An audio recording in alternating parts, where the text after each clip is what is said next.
नमस्कार मित्रांनो, आता वाजले सकाळचे 8 आणि माझं नाव आहे सागर गोपाळे, राहणार भारतवाडी, तालुका तिसा, जिल्हा अमरावती. आज आहे नागपंचमीचा सण आणि आपण शेळ्यांसाठी एक वेगळाच खुराक घेऊन आलो आहे. तो आता तुम्हाला व्हिडिओच्या पुढे दिसत आहे. आणि आपल्याकडे शेळ्या आहे, शिरोई, गुजरी, अजमेरी आणि गावरान. तर हे आपले बाबा आहे आणि 70+ आपल्याजवळ बकऱ्या आपण चरायला आणल्या जंगला. तर पाहू शकता तुम्ही आपण शेळ्यांसाठी काय सरप्राईज घेऊन आलो आहे. तर बाबा टाकत आहे तिकडे. तर आज नागपंचमीच्या सणामुळे आपण ते वेगळं आखाडी नागपंचमी सणासुदीच्या दिवशी वेगळं काही देत असतं मित्रांनो. तर तुम्ही पाहू शकता. तर ते आहे मित्रांनो सेंदा नमक आणि गव्हाचं पीठ. तर साधं नमक नाही मित्रांनो, सेंदा नमक जर वापरलं तर पोटातले जंतू वगैरे आणि ते पचनशक्ती खूप चांगल्या प्रमाणात वाढते आणि चारा खूप चांगल्या प्रमाणात कळते मित्रांनो. तर पाहू शकता तुम्ही कशा बकऱ्या आवडीनं चाटू खात आहे. ते आपण गोट्यावर टाकू राहिलो आणि जमिनीवर जर टाकलं तर प्रॉब्लेम होऊ शकते मित्रांनो. तर आपण ते गोट्यावर टाकायचं आणि बकऱ्या चांगले चाटू खाते मित्रांनो. तर पाहू शकता सगळ्या बकऱ्या आता गती येत आहे.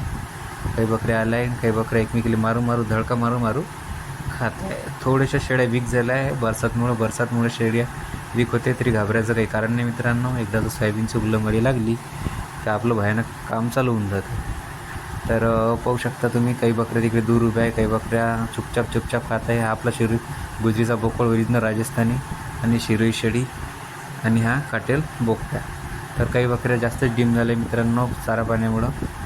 हे 4 पिले दिल्ली डांगरीनं. तर काही बकऱ्या जणल्या आहे, काही पिले घरी आहे, दीड खंडी पिले घरी आहे मित्रांनो. तर अशा प्रमाणात आपल्या शेळ्या आज खात. शेंदा नमकनं काय होते मित्रांनो, शेंदा नमक आरोग्यासाठी लयच खास असते. आपण कसं आपल्या अन्नात मीठ खाल्ल्याशिवाय आपण खाऊ शकत नाही. तर त्याला 8 ते 10 दिवसातून एकदा मीठ आवश्यक द्यायचं मित्रांनो. शेंदा नमक दिलं तर फारच चांगलं. साधं मीठ देऊ शकतं, पण साधं मीठ एवढं काही इफेक्टफुल नसतं, त्यामुळं शेंदा नमक जास्तच इफेक्टिव्ह असतं. तर मित्रांनो हा होता आजचा प्लॅन आमचा. तर शेंदा नमक आरोग्यासाठी खूप फार महत्त्वाचं असतं आणि त्या चारा पाणी व्यवस्थित करते आणि त्याच्या तोंडाला एकदम वेगळीच चव येते. आणि कोणते गवत म्हणा काही म्हणा, आता पोंग्या तुम्हाला समोर दाखवतोच बिलकुल त्या कशा एकदम गवत खाते, गवत खाले विडते बिलकुल. तर आता त्यांचं बीटच खाणं चालू आहे, अजून एकमेकीले मारणं सगळं टाईमपास करणं चालू आहे मित्रांनो. शेळ्यांची जात अशी असते की त्याच्या तोंडाला चावायला शिवाय ते मित्रांनो खात नाही. आता एक शेंडा इथं खाईन, एक शेंडा तिथं खाईन मित्रांनो. तर लय सेन्सिटिव्ह जात असते. त्यामुळे काय करायला लागते, आपण नियोजन पद्धतशीर केल्यामुळं तर त्या व्यवस्थित खातील. नाही तर मग त्या इथचा या शेंडा तर मग एक शेंडा तिथचा खातील. तर समोरच तुम्हाला दिसते जाते त्या कशा गवत जे त्याच्या तावडी सापडून ते मित्रांनो खातील आता. तर शेळीपालन करायचं आहे मित्रांनो. तर मग सगळ्यात महत्त्वाचा मुद्दा म्हणजे आपण शेळीपालन जेव्हा करतो तेव्हा छातीला माती लावून करावं लागते आणि हिंमत लय पाहिजे मित्रांनो. हिंमत एवढं भारी पाहिजे ना की भयानक. हा आमचा जंगल पाहून घ्या कसं आहे, खतरनाक जंगल. चारा जास्त एकदम काही आहे नाही.